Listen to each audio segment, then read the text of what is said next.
I want to hear about why woke is killing movies, Brandon. Thank God. Because you've been We're yapping rattling about off Japan. about how movies and games are woke. Okay, let's just simplify for the audience. They don't have to watch the whole thing. Is Japan woke or not? Atriarch. It's my presentation. We're going to go into it. Oh, we're it's talking a lot about- okay. I basically go through everything in the world and say woke or not. Okay, wow. okay, good. Finally, a podcast doing that. Yeah, I was looking at the podcasts that are most successful in us, and they talk about woke a lot. So Yeah, I thought I that's- would really throw our hat in the ring. Unfortunate that if we were following the model of success, that probably would be the way. I want to talk about the movie industry. So, we live in Los Angeles. It's pretty important to the economy here, and I wanted to learn more about it. As you may or may not know, a movie just came out called Snow White. Boo! Whoa. Wait, hold on. Are we booing or cheering for this? You got to let me know. I don't Right really, now? I don't Snow White was the first movie they made, right? Wasn't that Disney's first feature-length I animated believe so, film? yeah. before they In went. like 36. Before Well, turns out now that it's woke, it's gone broke. Is this good or should I be cheering or 43 you booing? should- whatever your heart says. 43 million opening weekend. It's very low for a $270 million budget. Weak opening, worrisome for Disney. And the natural response that I'm seeing on the internet is that Snow White has gone woke. Snow White has gone woke, and that is why this movie is flopping, and that is the main thing to blame. And of course, I believe that instantly because it aligns with my entire worldview. So I'm locked in, but I thought I would look into it more. And as I looked into it, I discovered really that we are at a real precipice, a real interesting time in the movie business, especially here in Los Angeles, especially here in America, that is, it's changing rapidly under our feet. And I want to talk about it more. So Snow White, while doing terribly across the board, box office wise, actually outperformed in red states. So possibly it's not 100% entirely on the woke backlash. And it could be more having to do with the fact that So it's movies- not woke enough for the blue states? It's not woke enough. Oh, damn. Or maybe, Doug, it's possible that the lackluster performance of Snow White and Mickey 17 and Dogman and Captain America are not entirely on a woke, not woke spectrum. Maybe that's affecting some don't- people's ticket sales. You guys are shaking your heads. I don't You say- understand. Maybe I got to You keep convince you saying more. stuff that makes no sense. This is a podcast. It's possible that the entire industry is going through some bigger problems. The 2025 box office is off to a terrible start. Not just Snow White, but every movie released this year is off to a pretty bad start. And we're way down from last year, which was already a bad year.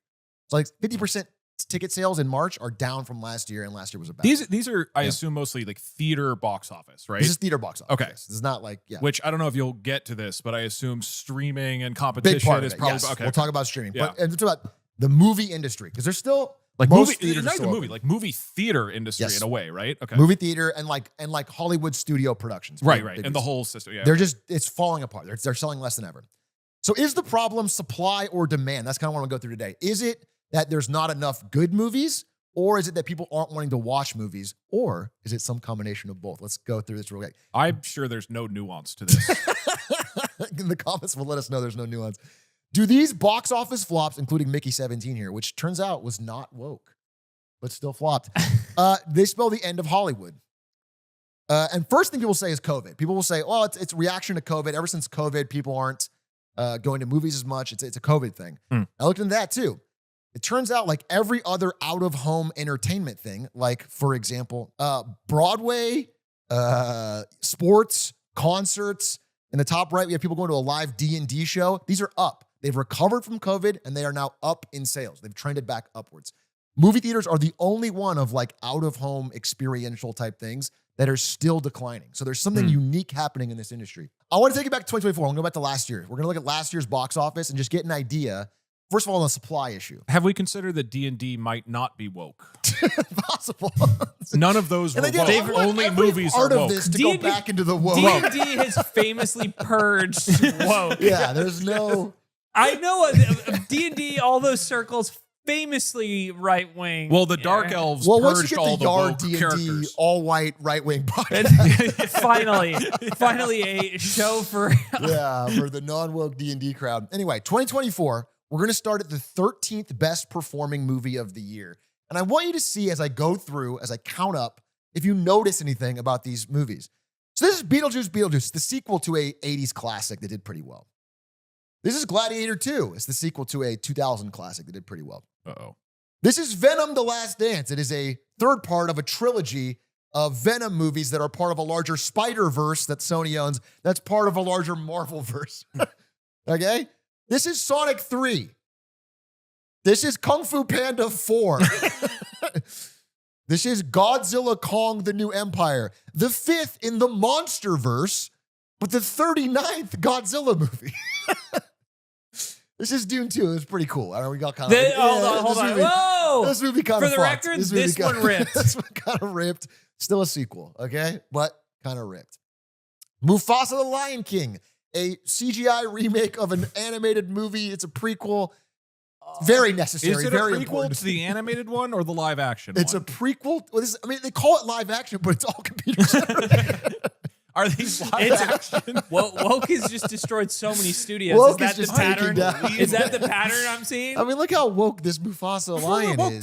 you film real tigers. Yeah. Okay, they're real lions in the I'm- original Lion King. I'm beginning to notice the trend here. Are you noticing the I pattern? mean, Despicable Me 4. oh my. And then Oh, we have Wicked. Well, no, Now, it's part of Wicked the Wicked verse. Is Wicked is, of all these 13 movies I've shown, I guess an original property, but it's based on a Broadway play, which is based on the 1939 Wizard of Oz It's movie. based on the which is most based one on of a the book. most popular movies of all time. This is not an original property. Yeah. But it is the first movie I could even call remotely not a sequel of what I've shown so far. Sure. Super. Which is No, crazy, but right? that's we're This is- fighting to say This that. is what we're basically. fighting to say. Yeah. Okay. We have Moana 2, Disney Back to the Well, Deadpool and Wolverine. Remember Logan? Did you guys see Logan? Yeah. Really emotional, powerful ending for the Wolverine Made me character. want more Wolverine. And then yeah. they said, let's bring him back. Yeah. Let's bring him back because there's more money to be made. Logan is so good. It was such an amazing And the movie. so- It's the undercuts Dune Part it, 2 you of know? movies. Yeah. And it's back. And then we have the #1 movie of the year, Inside Out 2, where they added more emotions to tell more of the story. And this did really well. One of the biggest animated movies of all time. I don't know if you saw a pattern from all of the top 13 highest grossing films in the world last year, but I think customers are seeing a pattern. I think they're starting to feel a little bit of fatigue from constant sequels and reimaginings of the exact same stories. And I went back to make sure I wasn't crazy here. And this is 1999, one of my favorite movie years growing up.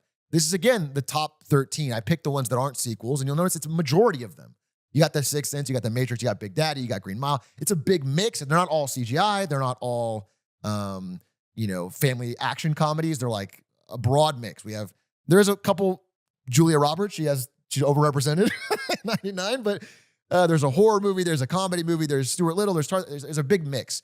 And even for the Zoomer, because I know Aiden is 12 years old, I went to 2006, and it's the same kind of thing. 2006, movies you grew up with, there's a lot of new IP here. The There's start Departed, of the there's Clickiverse. I just Yeah, tried. it would today. Today, if Click hits the top 10, there would be a Click 2, Click 3, Yeah. Click Verse, Click, Yeah. you know what I'm saying? True. We're in a different era. So things have dramatically changed, and studios have gotten more and more safe. If we were to just look at the movies on this screen right now, we were joking about Click 2, right? Yeah. But these are like original properties that came out at this time. And then a lot of these did get a bunch of sequels, like Over the Hedge, Cars, Happy Feet, Borat, all got sequels. You're right. Yeah, And 100%. those are movies that have come out in the 2010s and on, in the era where this like trend, I feel like, kind of started. The Departed didn't get a sequel, so that's kind of weird. But Did you watch The Departed? Not a lot of room for a Not a lot of sequel. room for a sequel. I just feel it's a bit of a Logan situation. Yeah, they bring him back. We couldn't The have got, Departed oh, you don't verse? think we could get Deadpool and Departed? Scorsese cinema moment. I would love a Departed verse. Okay, so anyway, There's you like can see. one character left. You can see that Disney, but not only Disney, all these major studios have begun playing it safe. Investors are noticing, consumers are noticing. People are afraid, first of all, in a declining sales environment, to lose their job. So they only want to greenlight movies that they know will be a success. And now we're getting to like 4th, 5th, 6th movie. Like the Yeah. Pirates of the Caribbean series is just long dead, and they are stomping on its grave because they're trying to recapture the magic of like a 2003 first time seeing Johnny Depp. Yeah, what's up? Teacher, I have a question. Okay. How much do you think, which is maybe what you'll get into, of that, the fact that last year the top 13 movies were all sequels, Yeah. which is insane. Do you feel like that maybe it's that people do really like sequels, not that they're getting tired of it, right? Is it like those were the ones that were the most successful 13 movies? So maybe it's like this is what audiences actually want. Is there any 100%. argument to that? There's a huge argument to that in that it is working, but less and less effectively. It's like a drug. It's Okay. following. We're Like a falling down the short-term- drain. That's exactly what I was thinking Yeah. of. Right? Is like the repetition of the formula is slowly like think about sequels in the 2010 sort of era and how year after year after year box office record getting broken. Right? And now we're kind of hitting the fatigue where it's enough to get some people going, but we're petering off. The broad industry And none of is the struggling. and because this is like the majority of movies coming out, I feel like less original films have the chance to be the next big hit or franchise or something like that. I mean, Because they there's simply less of aren't them getting being made in the greenlit first place. outside of streaming services. Like Yeah. in terms of box office, they are not putting them in theaters because they're too risky. So we know that there was a supply problem. People are at least in somewhat getting fatigued with the same thing over and over. But there's also, as you are going to bring up, a demand problem. You can just see a long amount of people, large amount of people talking about how their consumption habits have changed around movies, which is that streaming services and the ease of being at home have changed their ability, and COVID in some way changed their buying habits of like actually going to a theater. It thought it was a temporary phase. It's not, and they're spending more and more time watching things at home where it's cheaper, easier, they have more control. And some people are sad about that. Moviegoing is not what it used to be, and it's leading to a shrinking pie that is being filled only with sequels and safe properties. But there's also one other aspect of the demand that I want to bring up, which is that maybe older people are leaning more into their home, but they're still watching a lot of movies. However, among younger people, especially younger than us, they're choosing our content.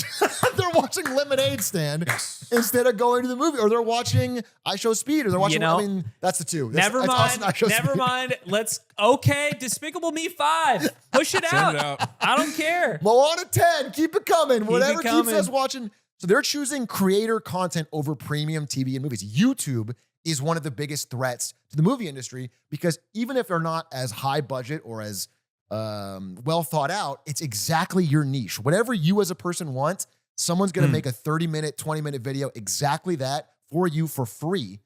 And it's really crowding out the ability of Hollywood to make what they used to be able to make. 56% of Gen Z and 43% of millennials find social media content, and that includes YouTube, more relevant than traditional TV or movies. And they feel a stronger personal connection to social media creators than TV personalities, which we monetize. So the last thing I want to say, that's the demand side. We talk about the supply side. The last thing I want to say that's really interesting about Hollywood and the movie industry right now is Xi Jinping. He's a great actor. He's going to be shaking things up. Wait, is he woke or not woke? Oh, he's as woke as they get. Nobody's, All right, good. nobody's woker Classically. than classic Xi Jinping. Because you're talking about ChatGPT later, I used the new filter they added to make him Oh Studio my Ghibli. God. Dude, this kind of rips. Doesn't count. Wow. I like him more. He's friendly. Dude, this I would let him lead me. Yeah. Anyway, so Xi Jinping. So the 14th movie last year. I said the 13, right? The one right below that was this movie in China called YOLO. And it's an entirely original movie about a woman who's down on her luck, who takes up boxing, and it's a comedy. This was a hit in China. And it was big enough to not get maybe on everyone's radar, but 14th in the world last year. And one of the biggest non-sequel, non-original property movie. This year, they decided to go into sequels. And they released this movie called Ne Zha 2. This movie has broken every record you can think of entirely inside the Chinese domestic box office. It is a massive, massive, massive cultural hit. This is, if I can play the video, let's see.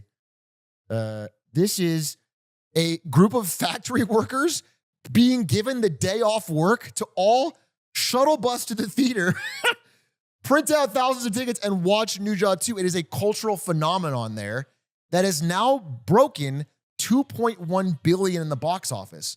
Which 2.1 billion? That's almost Avatar, like exactly Endgame right. level. Chinese theaters don't need Hollywood anymore. For this first time this year, we are seeing a movie hit global top heights of box office, and it did no sales in America, like a few million maybe, nothing.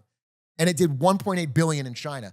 So it's again, so far in 2025, Ne Zha 2 has outgrossed every other movie in the world combined. Jesus. in every market. It is a wake up call that is like not fully appreciated by people in Hollywood yet, where no one saw this coming. After I last feel like year. the wake up call is a bunch of Hollywood executives are going to be like, we should make sequels for China. Like that's going to be the takeaway.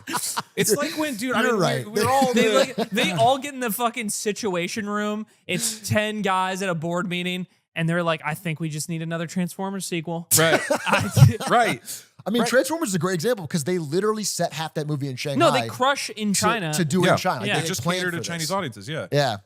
Are they just gonna leave? Like at some point, the American studio executives are gonna be like, why would we crank out shitty sequels here if we can just literally shift the studio to be a Chinese studio for Chinese audiences No, and our crappy strategy will work there? I'm hoping they take some positive lessons from this, but you're absolutely right. They probably won't.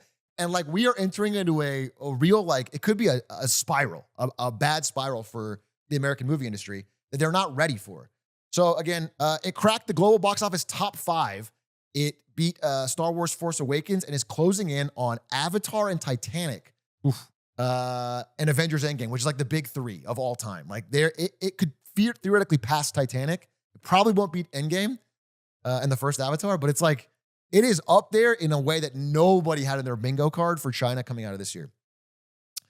So people are trying to ask what it means. It's $2 billion box office run. What does this mean? Is this going to be replicated again? Again, it's a unique moment in time. It's probably not going to be every Chinese movie that comes out like this, but it's a sign that they're going to like start standing on their own 2 feet for making movies. And sorry, what? I was going to say this does not teach us the lesson I was hoping it would about sequels.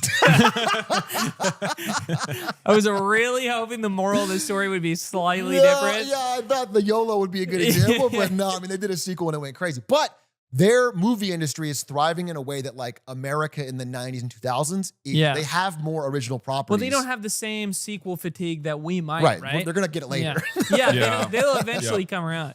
And so our only hope as America is for Jack Black to put on his big boy pants and make this movie work. Because this is our last. I looked at the upcoming slate of releases for this year. If America wants to keep its streak of having a #1 movie every year, which I think it's had for a long time, it's Minecraft movie or bust. And that's where we're at. So I want to open the discussion. I want to talk to you guys, but it's just such an interesting time for Hollywood. So let me put this down. Man, if we win with the Minecraft movie, that's like winning World War II with nukes. Like, you don't feel good about it. Like, this is us dropping our Western nuke. You know what I mean? And like, we will win. Truman but explaining why he had to drop the Minecraft we're gonna movie. win, right? We're gonna win. Understand it was tacky. I Literally, understand it was classless, I'm but we sorry needed. I'm sorry if this is insensitive, but Minecraft IP, that's Hiroshima. Jack Black, that's Nagasaki. Okay, well, these are 2 biggest. You're using your 2 biggest The entertainment two. bombs, right. We're have dropping to- both, and it'll be an ethical dilemma for years to come. The scene Yes, with the creeper we're gonna farting be- was was that okay? American. Was that okay? Was this Blasphemy. even ethical use of Jack Black and the Minecraft movie? I don't know. I don't think so. I would rather, I think, lose than deploy this onto society. Maybe I'm dumb, but I kind of expect this movie to underperform for what it's No, expected to. yeah, be. Yeah, I it think looks terrible, Nujat 2 yeah. might take it this year. I mean, it's crushing. I don't think we have an Avatar level movie. And also, similar to nuclear proliferation, once we use Jack Black here, the other countries will realize, China will realize they can hire him. They'll get their own Jack Black arsenal. I don't know. There's a bunch of ways to take this discussion. One thing I had thought of is like, isn't it interesting that 2 of the highest grossing films of all time are Titanic and Avatar 1? Avatar 1. Yeah. Like, I think it's really... And Titanic won. And Titanic 1. Titanic 2 was Titanic 2 was crazy, Was though. crazy. It's just They a 2-hour shot Can of I the say it? ocean. Titanic 2 deserved more. Yeah. But I do think it's interesting that, like, as far as original stories go, those are both pretty high up there. Like, there is a version of success you can find for those films, if not. So I think difficult. the studios somewhat know that, but my understanding from reading this is like there's real culture of fear now because in an industry where the pie is growing, everyone feels like they can take risks. Yeah. But whenever it starts to shrink even a little bit, everyone clamps down on their job and their territory and their property and like what they have.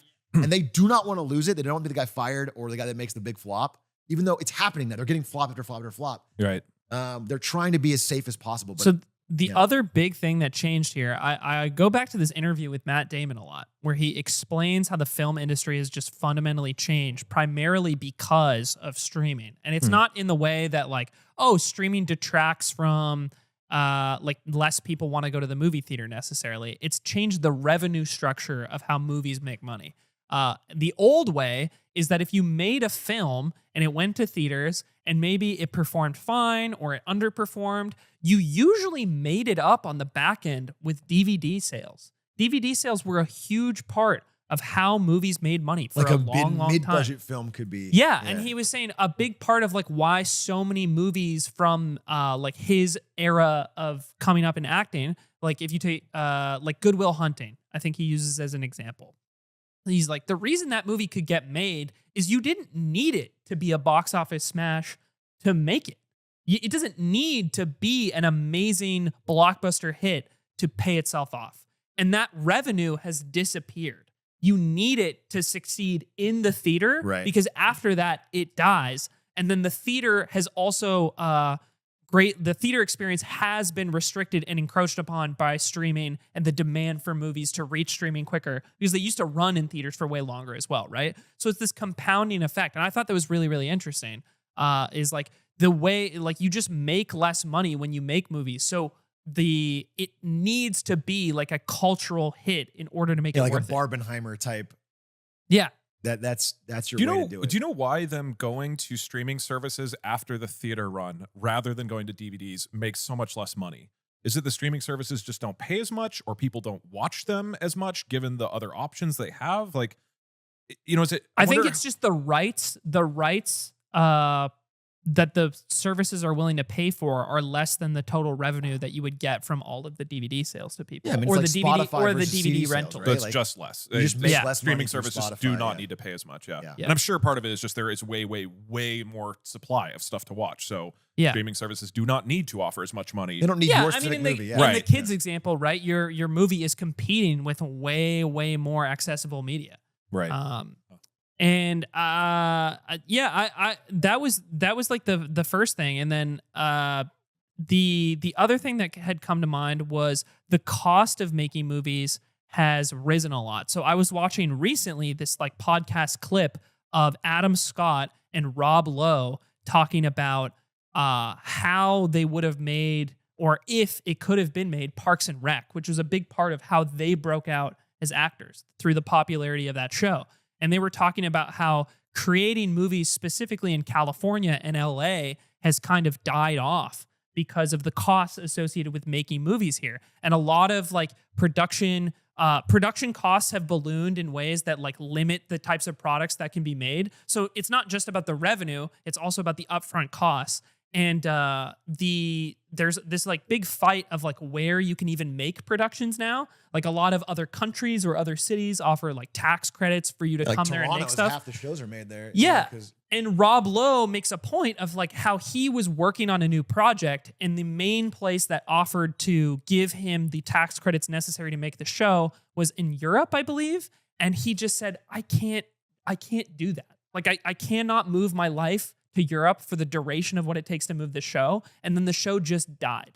So I think there's another part of this where the cost being so limiting in either California specifically, or maybe the US in like a broad sense. I know like a lot of production has moved to places like Atlanta, for instance. Like I think they did like all of the Avengers in Atlanta because of the like facilities and like tax credits and stuff they got there. Right. But that's kind of the two industry changes that have come through watching those that I learned about. Was like, okay, costs going up, limited opportunities of where you can affordably film things, and then a limit and cap on the revenue you can actually make. Do you guys watch movies in theaters anymore? Like, is that a regular part of your? Okay, No. You actually reminded me. I'm getting excited because this is the other point I wanted to make. Okay. I go to the theater all the time. I actually You still do? I actually watch movies all the time. And I think an unfortunate thing, reading like those Reddit clips or like Reddit comments about how the movie going experience is different now.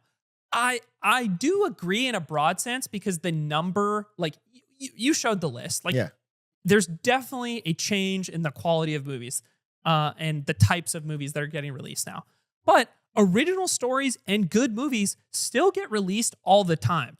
I go to AMC with like my AMC Stubs pass that I have. You're a Stubs with pass guy? Yeah, because my girlfriend got me into it, and we just go see movies all the time. We just watch new stuff, and there is good new movies that just come from I feel like a more limited subset of studios now. Like it feels like A24 is like one of the only studios that like stamps original properties out. We just saw like earlier. Was this earlier this year or last year? Companion? We saw, I haven't seen that yet. It's fire. But we saw Conclave in theaters. I thought Conclave was amazing. I have a question. Did you see Snow White? Fuck no. Okay. It's too woke For you. Too woke for me and my girlfriend. I think, but movies like that, I don't see because of, and I didn't see, I say this as a made fun of, bullied, like Marvel head. Yeah. I didn't go see that new Captain American movie because I'm just fatigued. They don't feel like they mean anything anymore. I always hated the like live action format Disney movies because it's like, grow up, make something new. telling a child at Disneyland, hey kid, grow up. Princesses aren't real. Okay, it's democracy. No, but that's the thing. They don't make those movies for the kids, right? It's like they are for kids in some ways. No, they do in some ways. But why do they have to revert back to old properties? It's because in the same way that Disney, like the average age of the like Disneyland goer now is like way higher than it used to be, right? It's a different market that they're trying to like get money from and appeal to. I think the main point I'm trying to make is this. As much as I want to sympathize with the movie-going culture has changed commenter, it's like I go to movies all the time, watch good movies and enjoy them, and just not a lot of people go to them. And it's like you can still go see original good movies. I want to latch on that though, because I was thinking about the same thing. I was like, there are good movies. There's a movie called Black Bag just came out. It looks awesome. I want to see it. It's not going to do very well. I think, and this is like the bigger discussion, is like, it's almost like the decline of the monoculture because half of the fun of watching a movie like that is knowing someone else watched it and you can talk about it. But if you go alone, it's still enjoyable, but it feels very, I don't know, isolated or disconnected in a way that like some of those top movies from 2006 or 99 that I showed you, that was almost a fun cultural event where I would go see Talladega Nights or Click or whatever. And you could talk about it with all your friends at school. I think there's a loss of that makes it less valuable.